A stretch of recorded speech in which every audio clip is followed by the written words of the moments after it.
ลาวไทยได้ร่วมการจัดกองประชุมวิชาการด้านการแพทย์และสาธารณสุขภายใต้หัวข้อการส่งเสริมสุขภาพที่ดีในอนาคตกองประชุมดังกล่าวได้จัดขึ้นในวันที่22เมษายน2025ที่นครหลวงจันทร์ในโอกาสเฉลิมฉลองครบรอบ25ปีแห่งการร่วมมือลาวไทยด้านการพัฒนาบุคลากรทางการแพทย์และสาธารณสุขให้เกียรติเข้าร่วมเป็นประธานของสมเด็จพระกนิษฐาธิราชเจ้ากรมสมเด็จพระเทพรัตนราชสุดาสยามบรมราชกุมารีแห่งราชอาณาจักรไทยมีทานบุญแฝงภูมิลัยศิษย์รัฐมนตรีกระทรวงสาธารณสุขท่านท้องสวรรค์พรหมวิหารรัฐมนตรีกระทรวงการต่างประเทศพร้อมด้วยวิชาการและเชี่ยวชาญทางด้านการวิจัยจากกระทรวงสาธารณสุขและมหาวิทยาลัยวิทยาศาสตร์สุขภาพของสาธารณรัฐประชาธิปไตยประชาชนลาวคณะผู้บริหารอาจารย์จากมหาวิทยาลัยมหิดลและสถาบันพระบรมราชชนกแห่งราชอาณาจักรไทยเข้าร่วมท่านบุญแฝงภูมิลัยศิษย์ได้ให้ฮู้ว่ากองประชุมครั้งนี้จัดขึ้นเนื่องในโอกาสเฉลิมฉลองครบรอบ25ปีแห่งการร่วมมือลาวไทยด้านการพัฒนาบุคลากรทางการแพทย์และสาธารณสุขที่สมเด็จพระกนิษฐาธิราชเจ้ากรมสมเด็จพระเทพรัตนราชสุดาสยามบรมราชกุมารีได้มีแนวความคิดริเริ่มในการส่งเสริมฝึกอบรมด้านเทคนิคการแพทย์และสาธารณสุขให้แก่บุคลากรการแพทย์และสาธารณสุขของสาธารณรัฐประชาธิปไตยประชาชนลาว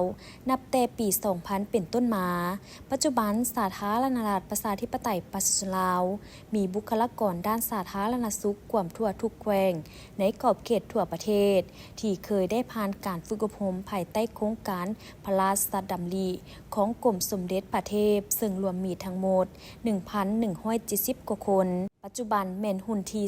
27กองประชุมครั้งนี้ได้จัดให้มีเวทีสนทนาพิเศษเกี่ยวกับการพัฒนาคนเพื่อการพัฒนาเวียกแบบยืนยงมีการบรรยายสนทนาแบบโตมนนำเสนอผลงานวิชาการของผู้ที่ผ่านการฝึกอบรมภายใต้โครงการหัวมือดังกล่าวและวางแสดงผลงานด้านวิชาการซึ่งเป็นเวทีที่แสดงให้เห็นถึงการหัวมืออย่างใกล้ชิดสนิทแน่นทั้งเป็นเวทีนำเสนอผลงานด้านวิชาการเพื่อแลกเปลี่ยนประสบการณ์ต่างๆที่ได้ร่ำเรียนเพื่อมาถ่ายทอดให้แก่ผู้เข้าร่วมได้เห็นถึงความสำคัญของการพัฒนาตนเองทางด้านการเบิ่งแยงสุขภาพที่มีความสำคัญและยืนยงโอกาสนี้สมเด็จพระกนิษฐาธิราชเจ้ากรมสมเด็จพระเทพรัตนราชสุดาสยามบรมราชกุมารีได้ตีราคาสูงต่อผลสำเร็จของการร่วมมือด้านการพัฒนาบุคลากรทางการแพทย์และสาธารณสุขระหว่างสองประเทศไทยลาวในระยะผ่านมาซึ่งเป็นการประกอบส่วนเฮ็ดให้ประชาชนมีสุขภาพที่ดีทั้งเป็นการประกอบส่วนเข้าในการพัฒนาประเทศชาติให้มีความเข้มแข็งประชาชนมีพลานามัยสมบูรณ์ซึ่งกองประชุมครั้งนี้จะเป็นส่วนหนึ่งในการพัฒนาบุคลากรทางการแพทย์และสาธารณสุขของสาธารณรัฐประชาธิปไตยประชาชนลาว